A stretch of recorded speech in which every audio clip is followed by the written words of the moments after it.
সাম্প্রতিককালে আমরা Indian secular ফ্রন্টের রাজ্য নেতৃত্ব লক্ষ্য করছে সোশ্যাল মিডিয়াতে একটা বিষয় ঘুরে বেড়াচ্ছে যে কোন দল কখন কোথায় কটা প্রার্থী দেবে সেই সম্পর্কে সংখ্যা ঘুরে বেড়াচ্ছে। আইএসএফ সম্পর্কে স্পষ্ট করে লেখা হচ্ছে যে 31টা সিটে বামফ্রন্টের সঙ্গে ফাইনাল হয়েছে এবং আইএসএফ এই 31টা সিটে 31টা বিধানসভা আসনে বামফ্রন্টের সঙ্গে জোট করে প্রার্থী দেবে। আমরা স্পষ্টভাবে জানাতে চাই বামফ্রন্টের সঙ্গে এ বিষয়ে আমাদের আলোচনা চলছে, এখনো আলোচনা ফাইনাল হয়নি, চূড়ান্ত পর্বে এগিয়ে চলেছে। আমরা আমাদের পার্টির দরদি সমর্থক কর্মী সকলকে বলবো যে ফেসবুকে বা সমাজ গণমাধ্যমে যে বিষয়টা ঘুরে বেড়াচ্ছে সংখ্যা নিয়ে, এ নিয়ে আপনারা কোনো রকম ভাবেই বিব্রত হবেন না, বিভ্রান্তির মধ্যে পড়বেন না। কারণ বামফ্রন্টের সঙ্গে আমাদের যে আলোচনা চলছে, আমরা তাদের একটা চূড়ান্ত তালিকা দিয়েছি। সেই চূড়ান্ত তালিকায় সংখ্যাটা কত সেটা যেমন আমরা পাবলিক ডোমেনে নিয়ে আসবো না, একই রকম ভাবে বামফ্রন্টের নেতৃত্বও পাবলিক ডোমেনে নিশ্চয়ই নিয়ে আসবেন না। সুতরাং এই বিষয়ে এখনই কোনো চর্চা হওয়া উচিত না। আমাদের কর্মী সমর্থক দরদিদের বলবো সংখ্যা নিয়ে বিভ্রান্ত হবেন না। আপনাদের এটা আশ্বস্ত করছি যে বিগত 5 বছর পার্টি প্রতিষ্ঠার পর থেকে বিগত 5 বছর ধরে যেখানে আপনারা লড়াই করছেন, শক্তি সংগঠিত করতে পেরেছেন, সাংগঠনিক শক্তি আপনার যথেষ্ট সবল হয়েছে, মার খেয়েছেন, অত্যাচারিত হয়েছেন, ঘর ছাড়া হয়েছেন, এসবের মধ্য দিয়ে আপনারা যেভাবে সংগঠন গড়ে তুলতে পেরেছেন, সেই শক্তিশালী জায়গাগুলোতে যেখানে আমাদের সাংগঠনিক ভিত্তি জনসমর্থন যথেষ্ট মজবুত, সেই জায়গাগুলোতে অবশ্যই আমরা প্রার্থী দেব। এ বিষয়ে আপনাদের আমরা নিশ্চিত করছি, আপনারা কোনো রকম বিভ্রান্তির মধ্যে পা দেবেন না। ইতিমধ্যে একটা সোশ্যাল মিডিয়া এবং গ্রাউন্ড জিরোতে আমরা শুনতে পাচ্ছি যে আমাদের পার্টির চেয়ারম্যান নাকি অলরেডি বামফ্রন্টের সাথে 31টা সিটে রাজি হয়ে গেছে, এরকম কথা আমাদের শুনতে হচ্ছে। কিন্তু আজকে আমরা রাজ্য কমিটির মিটিং থেকে চূড়ান্তভাবে আপনাদের জানাই, জোটের যে দায়বদ্ধতা যেমন আমাদেরও আছে, বামফ্রন্টেরও আছে, আমরা সেই দায়বদ্ধতা থেকেই মনে করি জোট প্রাসঙ্গিক, জোট হবে। কিন্তু আমাদের চেয়ারম্যান, পার্টির চেয়ারম্যান কোথাও গিয়ে কোথাও সইও করে আসেনি, কিছু করেনি পার্টি সিদ্ধান্তের বাইরে গিয়ে। কাজে আপনারা বিব্রত হবেন না। আমাদের যেখানে যেখানে শক্তি বেশি স্ট্যাটিস্টিক্যালি নির্বাচনের পরিপ্রেক্ষিতে বিগত নির্বাচনের আঙ্গিকে সেই সব জায়গায় আমাদের প্রার্থী থাকবে। আপনাকে বিচলিত হবেন না এবং ভুল বার্তা হিসাবে নেবেন না। আমাদের রাজ্য কমিটিকে বা আমাদের চেয়ারম্যান সম্পর্কে কোনো ভুল মেসেজ মানুষের কাছে দেবেন না। ধন্যবাদ।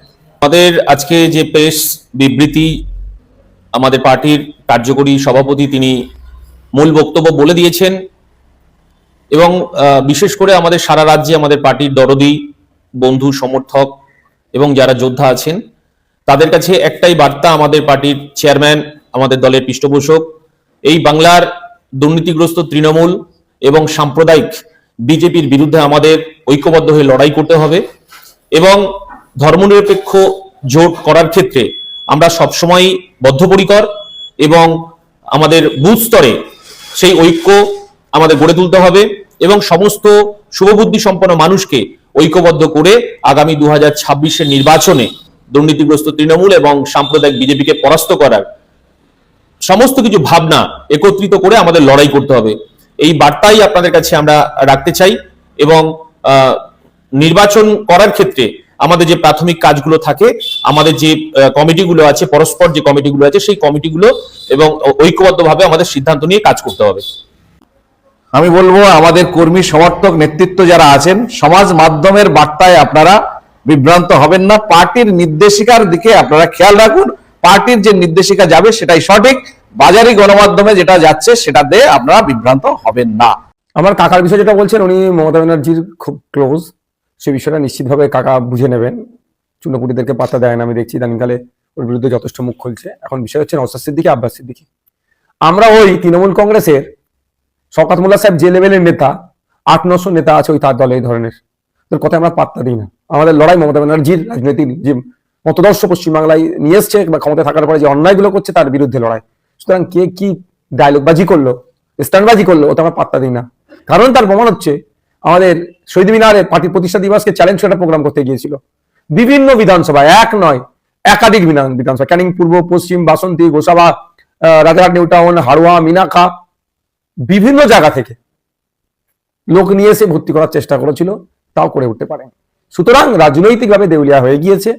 মিডিয়ায় টিকে থাকার জন্য নওশাদ সিদ্দিকী, আইএসএফ, আব্বাস সিদ্দিকী সম্পর্কে সমালোচনা করো, মিডিয়ায় টিকে থাকবে, এর বাইরে কিচ্ছু না। আজকে হুমায়ুন কবির উনি সরাসরি জানিয়ে দিয়েছেন যে সিপিএম এবং আইএসএফ এর সঙ্গে উনি জোটে যাচ্ছেন না।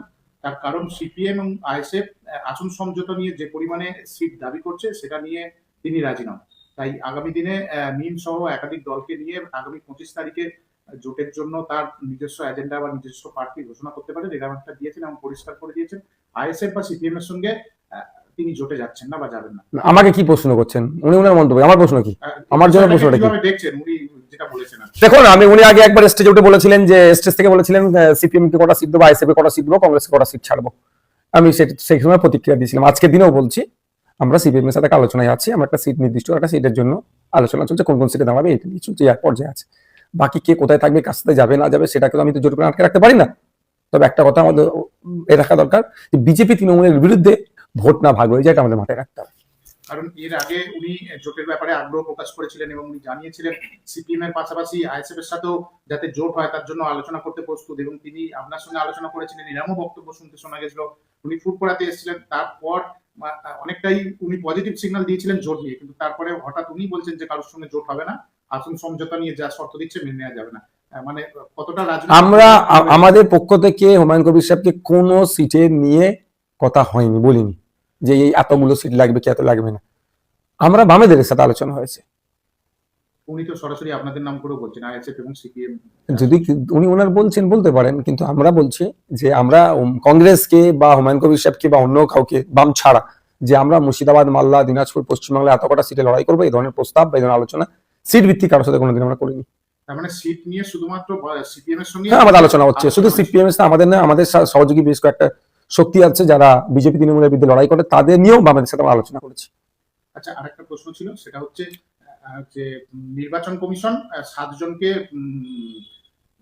এসআইআর কাজে যুক্ত, এরকম তাদের কাজের ধরন ঠিক হয়নি, মানে যথাযথ হয়নি, সেটা নিয়ে সাসপেন্ড করেছে এবং এর বিরুদ্ধে ব্যবস্থা নেওয়ার জন্য তিনি বলেছেন নির্বাচন কমিশনের বিষয়টা কি হবে? দেখুন, আমি একটা কথা বলছি, এ ধরনের যদি ঠিকঠাক ব্যবস্থা গ্রহণ করে অনেকে সাসপেন্ড হবে। সন্দেশখালীতে আপনারা দেখেছেন নট ইন্ডিয়ান সিটিজেন লেখা ছিল। পরবর্তীতে আমরা সি অফিসে গিয়েছিলাম, কথা বলেছিলাম, তার পরবর্তীতে জানতে পারলাম এগুলো ফলস লিস্ট পাবলিশ করেছে। বিএলওকে যখন প্রশ্ন করেছিল ওখানকার সাধারণ নাগরিক, তখন বলছে ইআরও এগুলো বলেছে। ইআরও এড়িয়ে যাচ্ছে। এখন কোনো না কোনো জায়গায় একটা এই ধরনের হচপচের কাজ চলছে। আমরা চাই স্বচ্ছ ভোটার লিস্ট হোক, কিন্তু স্বচ্ছতা নামে হয়রানি আমরা বিরুদ্ধে। যেভাবে তড়িঘড়ি নির্বাচন কমিশন 7 জনকে সাসপেন্ড করার নির্দেশ দিল, তাহলে নির্বাচন কমিশনকে অতটা স্ট্রিক্ট থাকতে হবে, একটা বৈধ ভোটারের নাম বাদ পড়ে, এটাও নির্বাচন কমিশনের মাথায় থাকতে হবে। আমরা দেওয়ান থেকে বলে আসছি প্রয়োজনে নির্বাচন কমিশনকে সহযোগিতা করব, কিন্তু স্বচ্ছতার নামে কোন রকম ভাবে ছেড়খাড়, মানুষকে হয়রানি, অবৈধ পন্থা অবলম্বন করে নাম বাদ দেওয়া, বাদ তো দিতে পারবে না, মানে কি তাকে হ্যারাসমেন্ট করা, এটাও কিন্তু আমরা মেনে নেব না।